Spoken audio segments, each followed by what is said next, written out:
பணம் வைக்கும் பீரோ எந்த பக்கம் இருப்பது நல்லது தெரியுமா?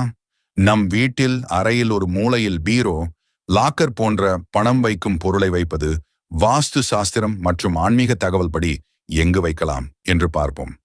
இந்த ஒரு ஆன்மீக தகவலை தெரிந்து கொள்ளும் முன் இந்த சேனலை சப்ஸ்கிரைப் பண்ணிட்டு உங்களுக்கு ரொம்ப பிடித்த கடவுள் பெயரை கமெண்டில் பதிவிடவும். முதலில் வடகிழக்கு மூலையில் வைப்பது பொதுவாக தெய்வீக மூலையாக கருதப்படும். ஆனால் இங்கு பூஜை அறை, கலசம், தண்ணீர் தொடர்பான பொருட்களை வைத்தால் மிகவும் சிறந்தது. பணப்பீரோவை இங்கே வைக்காமல் வடக்கு சுவரை ஒட்டி வைப்பது நல்லது. தென்மேற்கு மூலை, இந்த மூலை மிகச் சிறந்தது.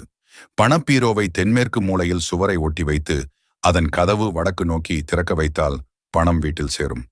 பணத்தை வைப்பதற்கு மிகவும் சிறந்த இடம் என்றால் அது தென்மேற்கு மூலைதான். வடமேற்கு மூலையில் வைத்தால் பணம் வந்தாலும் தங்காமல் போகும், எப்போதும் செலவாகிவிடும். தென்கிழக்கு மூலையில் வைத்தால் வீணாக செலவுகள் அதிகரிக்கும்.